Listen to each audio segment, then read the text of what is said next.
सबसे पहले तो हमारे श्रोताओं को आपके बारे में बताइए, आपका नाम क्या है और आप क्या करते हो? साथियों, बताना चाहूँगा कि मेरा नाम भूपेंद्र त्रिपाठी है और फिलहाल मैं भारतीय रिजर्व बैंक अहमदाबाद में सहायक महाप्रबंधक यानी कि असिस्टेंट जनरल मैनेजर के रूप में अपनी सेवाएं दे रहा हूं।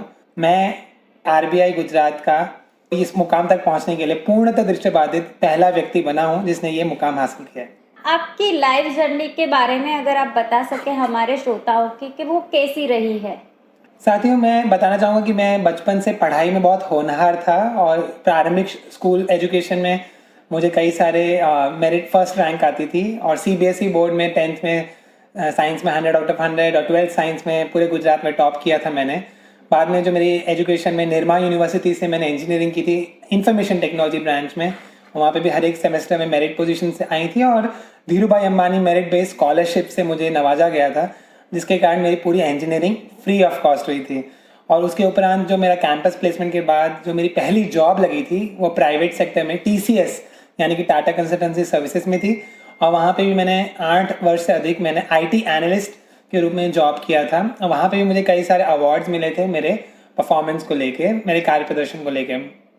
परंतु उसके उपरांत अचानक से जीवन में एक ऐसी घटना घटी कि जीवन में सब कुछ बदल के रह गया। और हुआ ये था कि एक रात को मैं गिर पड़ा और उठ नहीं पा रहा था अपने पाँव पे और अगले दिन एमआरआई स्कैन से पता चला कि मेरी पूरी रीढ़ की हड्डी है उसमें गांठें थी और बाद में पता चला बायोप्सी के बाद कि ये लास्ट स्टेज कैंसर था और बचने के लिए डॉक्टर ने मुझे केवल 5 से 6 हफ्ते का ही जीवन बताया था। समय डॉक्टर्स के अनुसार मेरे इसका कोई ट्रीटमेंट संभव नहीं था। तो ऐसी स्थिति में मैंने हार नहीं मानी और एक योद्धा के जैसे, एक फाइटर के जैसे मैंने अपनी पूरी इनर स्ट्रेंथ, जिसको कहते हैं विल पावर, मनोबल को मैंने एकत्रित किया और कैंसर और पैरालिसिस दोनों के सामने मेरी लड़ाई शुरू की और लगभग 12 से 13 महीने तक मेरा जो ट्रीटमेंट चला, उसके उपरांत एक दिन ऐसा आया जिसके लिए मेरे माता पिता को और मुझे उस क्षण का बेसब्री से इंतज़ार था, क्योंकि उस दिन मुझे बताया गया कि मैं 100% कैंसर पर विजय प्राप्त कर चुका हूँ। परंतु ये जो खुशी थी मेरे परिवार की ज़्यादा दिनों तक नहीं टिकी। अचानक से मेरे को आंखों के सामने धुंधला दिखने लग रहा था और जब आई डॉक्टर्स ने चेकअप किया तो पता चला कि जो मेरी आंखों की नस है वो सूख गई है और जो भी कुछ मुझे उस समय थोड़ा बहुत दिखता था 15-20%, वो भी मेरा पूरा तरीके से अगले 1-2 महीने में जाने वाला था। और उस समय भी ये बताया गया कि इस कंडीशन का भी कोई इलाज नहीं है, कोई ट्रीटमेंट नहीं है। कि उस समय मेरी क्या मनोदशा होगी।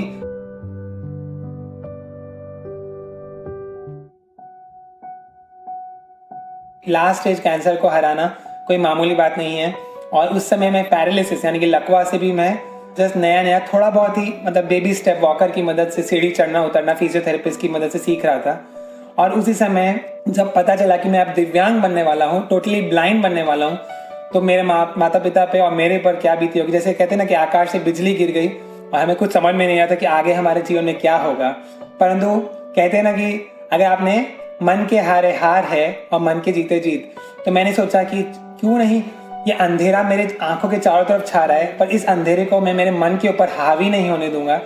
और फिर मैंने फिर से हिम्मत ली और फिर से मैंने तैयारी की। ब्रेल लिपि एक लिपि होती है जो ब्लाइंड लोग कोरे कागज पे सुई के माध्यम से छेद करके उसके उभार को स्पर्श करके क ख ग ABCD एक अलग तरीका होता है लिखने पढ़ने का, वो सब मैंने एक युवावस्था में एक सक्सेसफुल करियर होने के बाद, एक इंजीनियर होने के बावजूद मैंने पढ़ना लिखना शुरू किया।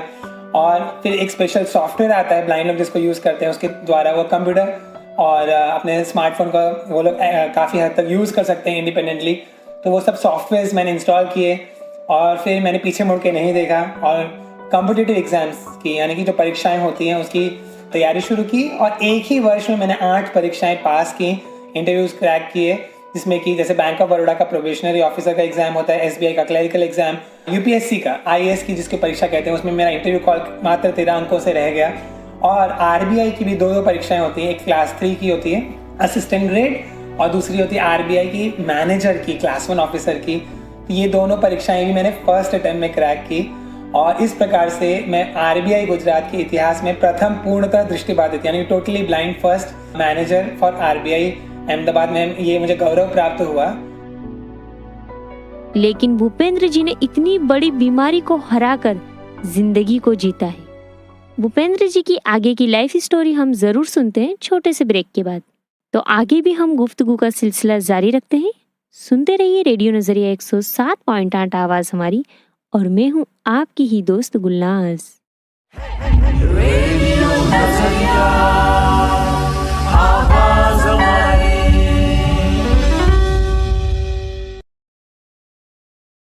दोस्तों, ऐसा कहा जाता है कि जिंदगी में तजुर्बे होना बहुत जरूरी है, और खास करके हम कोई भी उम्र में क्यों ना हो, पर ठोकरें लगे तो हमें जिंदगी से तंग नहीं आना चाहिए,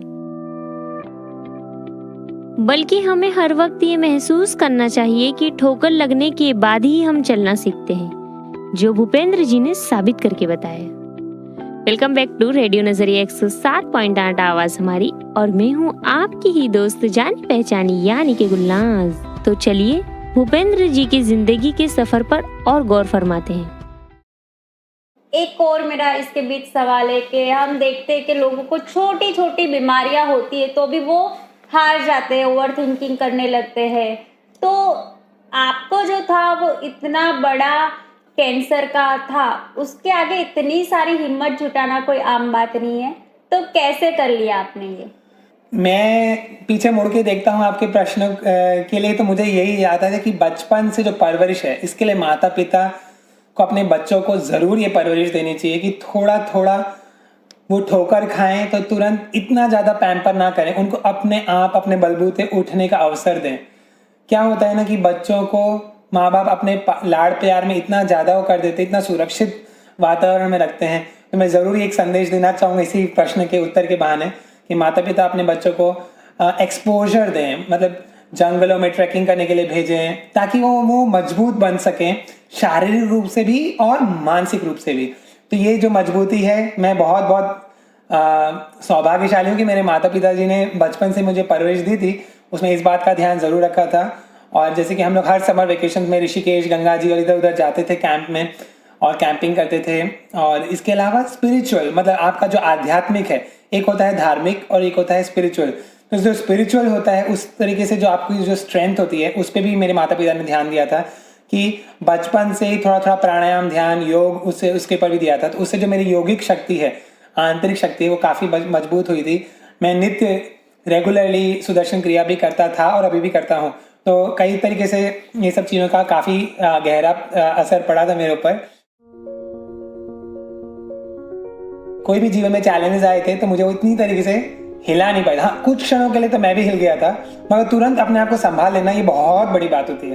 क्योंकि एक युवा अवस्था में जब कोई टोटली ब्लाइंड अचानक से हो जाए, जब अपने सब जो चाहने वाले लोग हैं, जैसे अपने माता पिता, अपने फैमिली वाले हैं, अपने फ्रेंड्स हैं, उनका स्माइलिंग फेस जो उसने पूरे जीवन देखा है और अचानक से उसके आंख के सामने 24 घंटे अंधेरा रहे, दिन और रात में फर्क ना पता चले, तो डिप्रेशन में चला जाता है, स्वाभाविक ही है। पर उस समय अपने आप को संभाल पाना, उसके लिए बहुत सारी विल पावर की ज़रूरत होती है। और उस विल पावर को बिल्ड करने के लिए ये मैंने सारी रेसिपीज़ बताई हैं, तो वो सब बहुत काम आती हैं।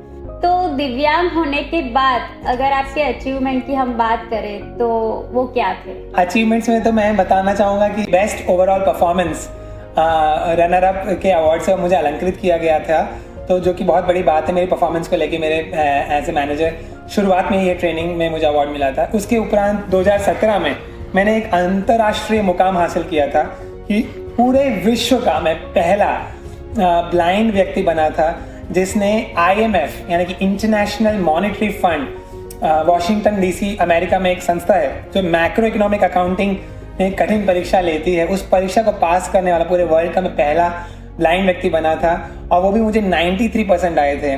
और इसी कारण वर्ष 2018 में, अगले ही वर्ष, मुझे भारत सरकार ने नेशनल अवार्ड, जो कि बहुत ही सम्मानित अवार्ड होता है, national award government of India से मुझे प्राप्त हुआ था। और उसमें जो कैटेगरी थी वो यही थी कि best visually impaired employ of the country, यानी कि सर्वश्रेष्ठ दृष्टिबाधित कर्मचारी। तो ये मेरी सबसे बड़ी उपलब्धि है। मेरे को जब भी खाली समय मिलता है तो मैं मोटिवेशनल स्पीकर की तरह यूनिवर्सिटीज़ में, कॉलेजेस में युवाओं को संदेश देना चाहता हूँ कि जब मैं भी एक दिव्यांग होने के बाद भी, ब्लाइंड होने के बाद भी इतनी कठिन परीक्षाएं पास करके इतने सारे अपने देश को गौरव दिला सकता हूँ, तो क्यों नहीं आप लोग जीवन में कुछ भी चुनौती आए तो उससे आपको हार नहीं माननी है। ये संदेश भी मैं देता हूँ as a motivational speaker, as a TEDx speaker. मेरा खुद का यूट्यूब चैनल भी है, तो मैं यूट्यूबर भी हूँ। नेशनल अवॉर्डी भूपेंद्र त्रिपाठी ये मेरे चैनल का नाम है। नेशनल अवॉर्डी भूपेंद्र त्रिपाठी ये मेरे चैनल का नाम है। तो ये मैं एज ए यूट्यूबर भी हूँ और इसके अलावा मैं एक एडवेंचर ट्रैवलर भी हूँ।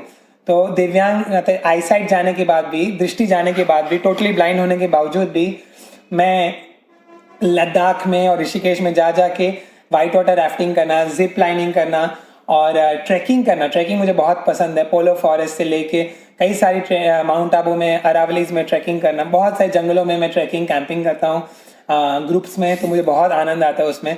तो अपनी जो चैलेंजेस हैं, अपने जो बैरियर्स हैं, उसको मैं हमेशा आगे थोड़ा और उठाता हूँ कि चलो अपने आप को खुद कसौटी पे कसते रहता हूँ।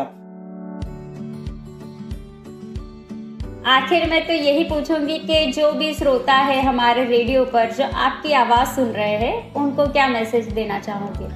अंत में मैं संदेश देना चाहता हूँ कि दिव्यांगता है वो किसी के भी जीवन में आ सकती है। जैसे मेरे जीवन में मैंने कभी सपने में भी नहीं सोचा था कि मैं किसी दिन दिव्यांग बन जाऊंगा, पर किसी भी रोड एक्सीडेंट में, किसी दुर्घटना में, या तो फिर किसी बीमारी के कारण दृष्टि कम हो जाती है, आईसाइट कम हो जाती है, तो किसी भी तरीके से जीवन के किसी भी पड़ाव में कभी भी कोई व्यक्ति दिव्यांग बन सकता है। तो या तो इसीलिए हम कहते हैं कि बाकी के जो आपके आसपास में जो दिव्यांग लोग हैं उनके लिए आप सपोर्ट सिस्टम बनिए, उनके ऊपर बहुत संवेदना रखिए, सेंसिटिविटी रखिए, उनके काम आइए, उनके जीवन में सकारात्मक योगदान देने का अवश्य प्रयास कीजिए। आपके थोड़े से स्माइल से, आपकी फ्रेंडशिप से, आपके थोड़े से योगदान से किसी के भी जीवन में बहुत बड़ा परिवर्तन आ सकता है। और जैसे मैं बताना चाहूँगा कि इसी दिशा में अपने ओढ़व में CRC, भारत सरकार का एक संस्थान है, इसका नाम है CRC, कॉम्पोजिट रीजनल सेंटर। तो ये दिव्यांग लोगों के लिए ही काम कर रहा है और यहाँ पे कई सारे physiotherapy, behaviour therapy, speech therapy, occupation therapy वगैरह वगैरह बहुत सारी यहाँ पे थेरेपीज होती हैं। तो कोई भी आपके आसपास में कोई दिव्यांग हो, आपके परिवार में, आपके मित्रों में, तो उनको यहाँ पे अवश्य लेके आइएगा। यहाँ पे उनका अच्छा रिहैबिलिटेशन और उनका मार्गदर्शन उनका किया जाएगा। यहाँ पे पूरी जो टीम है, यहाँ के जो डायरेक्टर हैं डॉक्टर अजीत कुमार, उनके अंडर में बहुत अच्छी इनकी टीम है, क्वालिफाइड टीम है, तो आपका बहुत अच्छे से दिव्यांग लोगों का ध्यान रखती है और उनका भी भविष्य संवारने में ये योगदान करेंगी। जो दिव्यांग अगर मेरे कोई भाई बहन मित्र हैं तो उनको भी ये संदेश देना चाहता हूँ कि आप लोग अपने मन से कि आप दिव्यांग हैं इसको दूर कर दीजिए। और छोटी मोटी तो मुसीबतें सबके जीवन में आती हैं और आपके जीवन में जो मुसीबत, अगर आपका मन अगर आप मक्कम कर लें तो आपके लिए कोई भी चीज़ असंभव नहीं है।